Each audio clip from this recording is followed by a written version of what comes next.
হাওড়া কলকাতার বুকে এরকম একটা জায়গা থাকবে, এটা কি ভাবা যায়? এটাই কিন্তু এখানকার main landmark, the great banyan tree. এরকম একটা বাঁশের ব্রিজ টাইপের রয়েছে। নেচার ট্রেলের ভেতরে কি কি রয়েছে সেগুলো কিন্তু সব দেয়া রয়েছে। বাইরে থেকে কিন্তু সূর্যের আলো প্রবেশ করছেই না বললে চলে। মিনি আফ্রিকার জঙ্গল নাকি? Hello everyone, welcome back to another blog of Dreamland. এতদিন তোমরা আমাদের ভিডিওর মাধ্যমে বিভিন্ন রকম পার্কের সন্ধান পেয়েছো, তবে আজকে আমরা চলে এসেছি হাওড়ার বোটানিক্যাল গার্ডেনে, যে জায়গাটাকে তোমরা পার্ক হিসেবে ব্যবহার করতেই পারবে। তাছাড়াও এখানে অনেক কিছু দেখার রয়েছে, সেগুলো তো অবশ্যই তোমরা জানতে পারবে ভিডিওর মধ্যে, তাই একদমই বেশি কথা বলবো না। এখানে তোমরা কিভাবে আসবে, টাইমিং কি রয়েছে এবং আরও যাবতীয় তথ্য রয়েছে এই ভিডিওতে, তাই একদমই বেশি কথা বলবো না। আজকের ভিডিও শুরু করা যাক। অবশেষে আমরা চলে এসেছি বি গার্ডেনে, মানে আচার্য জগদীশচন্দ্র বোস ভারতীয় উদ্ভিদ উদ্যান। আর গেটের সামনেই দেখতে পাচ্ছ বড় বড় করে লেখা রয়েছে সোমবার কিন্তু বি গার্ডেন বন্ধ থাকে। আর তোমাদেরকে এখানকার একটু টাইমিংটা জানিয়ে দিই। এখানে দেখো টাইমিং রয়েছে 8টা AM থেকে 5:30, মার্চ থেকে সেপ্টেম্বর অবধি। আর অক্টোবর থেকে ফেব্রুয়ারি অবধি রয়েছে 8টা থেকে 5টা PM। টিকিট কাউন্টার কিন্তু 4টের মধ্যে বন্ধ হয়ে যায়। তো ফাইনালি আমরা ঢুকে পড়েছি। আর বাঁ দিকে রয়েছে টিকিট কাউন্টার। গাছের কোনো ক্ষতি করলে 500 টাকা জরিমানা নেওয়া হবে, আর বাগানের সম্পত্তির ক্ষতি করলে 1000 টাকা জরিমানা। আর এখানে কিন্তু ধূমপান একদমই নিষিদ্ধ, তার জন্য কিন্তু 500 টাকা জরিমানা নেওয়া হবে। আর সবগুলো তোমরা দেখে নাও। এখানে কিন্তু কোনো রকম ক্যামেরা অ্যালাউ নেই, তার জন্য কিন্তু 1000 টাকা চার্জ নেওয়া হতে পারে।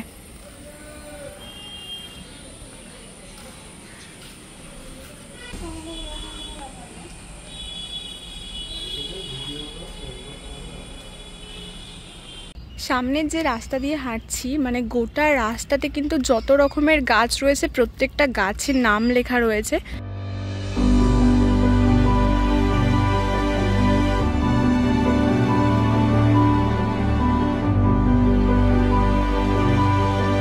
খালি জাস্ট আজকের ওয়েদারটা দেখো, জাস্ট অসাধারণ লাগছে। আর আমরা এখন সামনের রাস্তা ধরে এগিয়ে চলেছি। ভেতরে কিন্তু ম্যাপ রয়েছে, ম্যাপ দেখে তোমরা যেতে পারবে। সামনে থেকে আরেকটু এগিয়ে এসে এখানে রয়েছে প্ল্যান্ট বাটারফ্লাই সেকশন। এখানে কিন্তু প্রচুর ধরনের প্রজাপতি আমরা অলরেডি দেখে ফেলেছি। ভেতরে কিন্তু প্রচুর প্রজাপতি উড়ছে। আর এখানে দেখতেই পাচ্ছ লেখা রয়েছে উদ্ভিদ প্রজাপতি বিভাগ। তো চলো তোমাদেরকে ভিতরটা একটু ঘুরে দেখাই। এখানে দেখতে পাচ্ছ বিভিন্ন গাছ রয়েছে, আর এই গাছের মধ্যে কিন্তু প্রচুর প্রজাপতি ঘুরে বেড়াচ্ছে। আর সামনে একটা ঝিল টাইপের রয়েছে।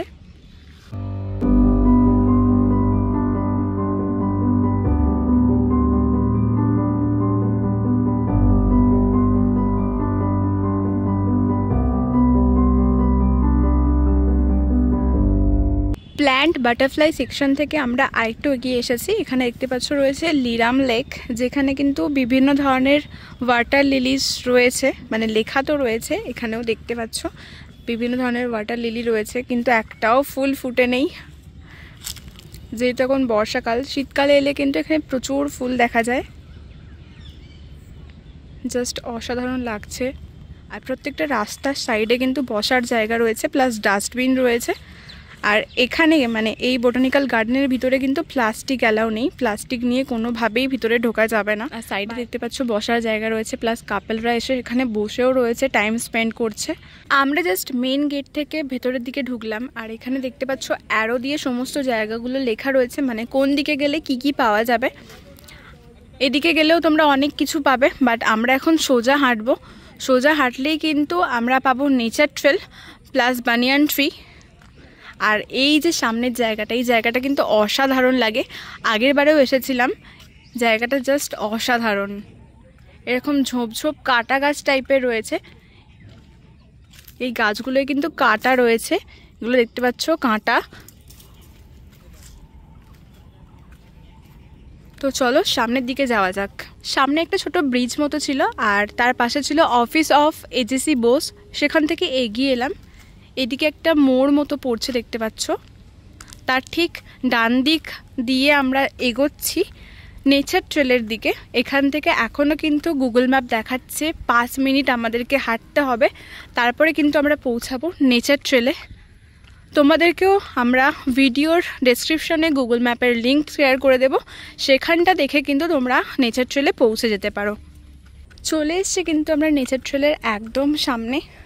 যখনই তোমরা নর্মাল বসার জায়গা ছেড়ে এরকম গাছের গুঁড়ি দেওয়া বসার জায়গা দেখতে পাবে, তখনই কিন্তু বুঝতে পারবে যে নেচার ট্রেলের সামনে চলে এসেছি। একদম দেখতে পাচ্ছ সামনেই রয়েছে নেচার ট্রেলের গেট।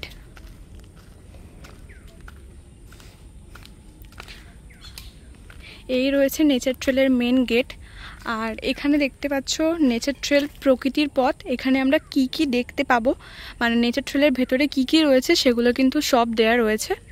এই রয়েছে মেন গেট। এখানে গেলে এরকম একটা ছোট আমরা বাঁশের ব্রিজ টাইপের দেখতে পাবো, মানে ছোট না, যথেষ্টই কিন্তু এই বড় এটা। এরকম ছোট একটা বাঁশের ব্রিজ দেখতে পাবো, এরকম দেখতে পাবো। আর এগুলো রয়েছে পথগুলো, এরকম পথ আমরা দেখতে পাবো। আর কি কি ফুল দেখতে পাবো, কি কি পাখি দেখতে পাবো, আর কি সাপ দেখতে পাবো, সবই কিন্তু এখানে রয়েছে। তো চলো এবার ভেতরে যাওয়া যাক। একদম কিন্তু নেচার ট্রেলের ভিতরে ঢুকে গেছি।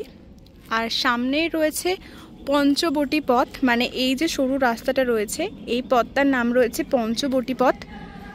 সামনের দিকে কিন্তু আরও অনেকগুলো এরকম পথ রয়েছে, তোমরা যে কোনো পথ দিয়ে ভিতরে প্রবেশ করতে পারো। এরপর রয়েছে দণ্ডকারণ্য পথ। আর প্রত্যেকটা গাছে কিন্তু নাম লেখা রয়েছে, গাছগুলোর নাম। এরপর রয়েছে মধুবন পথ। এই রাস্তা দিয়েও তোমরা যেতে পারো, বাট আমরা এখন সোজা যাব।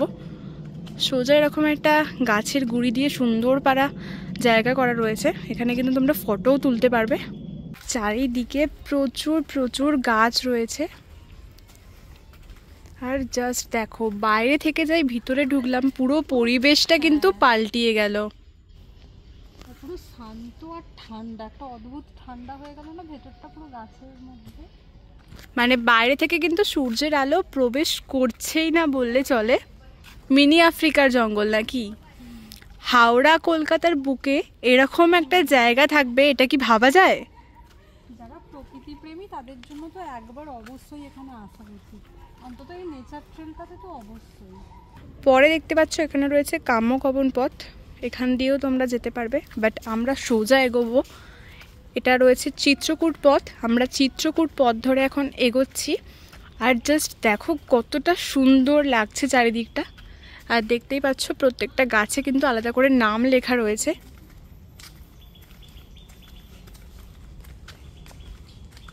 জাস্ট অসাধারণ কিন্তু জায়গা। যারা প্রকৃতি প্রেমী তারা তো আসতেই পারো, বাট এখানে এসে এবারে দেখছি প্রচুর কাপল রয়েছে ভেতরে, তাই যারা কাপলরা রয়েছে তারাও কিন্তু এখানে নির্দ্বিধায় চলে আসতে পারো। প্রাইভেসি নিয়ে আশা করি কোনো রকম প্রবলেম হবে না। প্রত্যেকটা এই যে মোড়গুলো দেখছি জাস্ট অসাধারণ লাগছে, চারিদিকটা সবুজ সবুজ আর সবুজ। কেমন লাগছে? এর আগের বারে এসেও ভালো লেগেছিল, আর এবারে বর্ষায় আরও বেশি সুন্দর লাগছে, আর চারিদিকটা পুরো গ্রিন হয়ে আছে। চলে এসছি কিন্তু নেচার ট্রেলের মেন আকর্ষণে। এরকম একটা বাঁশের ব্রিজ টাইপের রয়েছে, আর বোথ সাইডে দেখতে পাচ্ছ একটা ঝিল বা পুকুরও বলা চলে, যেটা কিন্তু অসাধারণ। এই বাঁশের ব্রিজটা দিয়ে আমি এখন হাঁটছি। আর তার ঠিক সামনে রয়েছে একটা ওই বাঁশের উঁচু জায়গা মতো, যেখানে কিন্তু তোমরা উঠে বসতে পারবে। এটাই কিন্তু নেচার ট্রেলের মেন আকর্ষণ। বাঁশের ব্রিজটা পেরিয়ে সামনের দিকে এগিয়ে এলাম। এখানেও দেখতে পাচ্ছ এরকম গাছের ডাল দিয়ে একটা সুন্দর জায়গা মতো করা রয়েছে। তার সামনে দিয়ে এখন আমরা এগোচ্ছি, আমরা জানি না এইদিকে কি রয়েছে। তো চলো এইদিকে কি রয়েছে সেগুলোও তোমাদেরকে দেখাবো।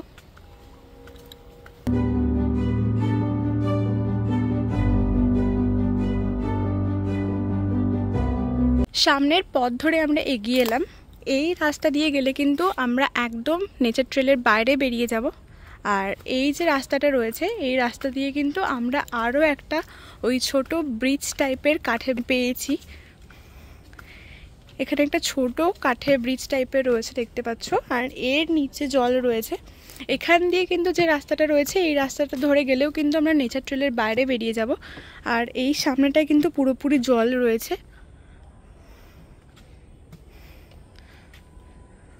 এই রয়েছে ওভারঅল নেচার ট্রেলের ভিতরে কি কি রয়েছে সবটা তোমাদের সাথে শেয়ার করলাম। তো চলো এবার নেচার ট্রেলে বাইরে বেরিয়ে যাব।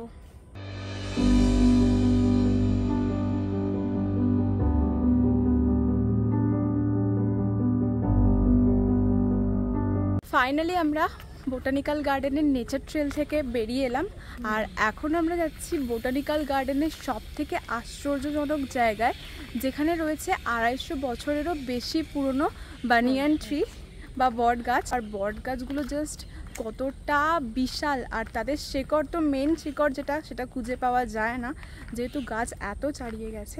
তো চলো সেখানেই তোমাদেরকে নিয়ে যাই। বানিয়ান ট্রি দেখতে যাওয়ার পথে এখানে আমরা একটা লেক পেলাম, যেটার নাম হলো দিওয়ান লেক।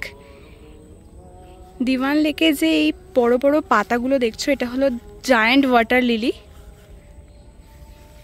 এগুলোই সামনে আমরা খুঁজছিলাম বাট পাইনি। দেখো খালি জাস্ট পাতাগুলো কতটা বিশাল, আর সামনে এইরকম আজকের ওয়েদারটা জাস্ট অসাধারণ লাগছে এই লেকটা। তো চলো আস্তে আস্তে বট গাছের উদ্দেশ্যে সামনের দিকে এগিয়ে যাওয়া যাক। অপোজিটে ছিল দিওয়ান লেক, আর দিওয়ান লেকের অপোজিটে রয়েছে লার্জ পাম হাউস, যেটা কিন্তু এখন বন্ধ রয়েছে। ভিতরে কিন্তু বিশাল বড় বড় পাম গাছ রয়েছে, আর এরকমভাবে কিন্তু এটা বন্ধ রয়েছে। অবশেষে কিন্তু হাঁটতে হাঁটতে আমরা পৌঁছে গেছি দ্য গ্রেট বানিয়ান ট্রির সামনে।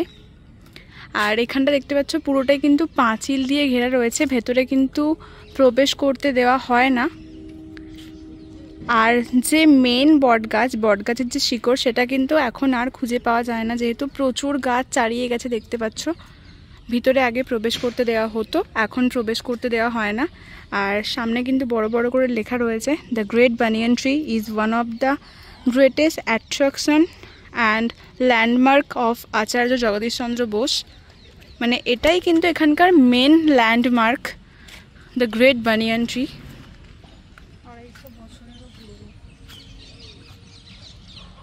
জাস্ট দেখো ভিতরটা। আনফর্চুনেটলি এখানে প্রবেশ করতে পারলাম না।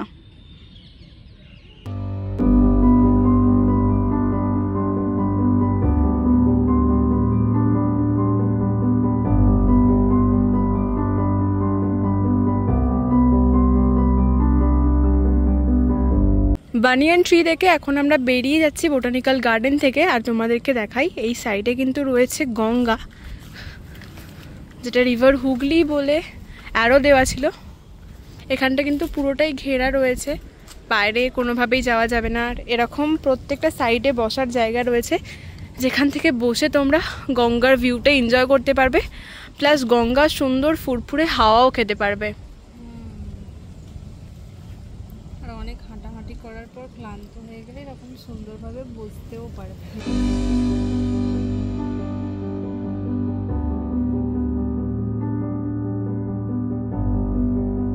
গঙ্গার ধার থেকে কিন্তু একদম বোটানিক্যাল গার্ডেনের বাইরের যে রাস্তাটা আমরা বেরোবো তার আগে এখানে দেখতে পেলাম একটা ক্যাফেটেরিয়া রয়েছে।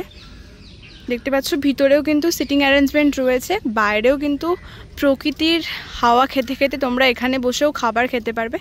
তো যেহেতু 5টা বেজে গেছে, আমাদের হাতে আর সময় নেই, নাহলে তোমাদেরকে ভেতরটাও কভার করাতাম। তো চলো আস্তে আস্তে একদম বাইরের গেটের দিকে যাওয়া যাক। এখানে তোমাদেরকে আরও একটা জিনিস জানিয়ে দিই, আচার্য জগদীশচন্দ্র বোস বোটানিক্যাল গার্ডেনে যারা ব্যাটারি ভেহিকল নিতে চাও তার কিন্তু প্রাইস রয়েছে দেখতে পাচ্ছ। 8 সিটার 400 আর 10 সিটার নিলে 500 টাকা করে পার হেড দিতে হবে।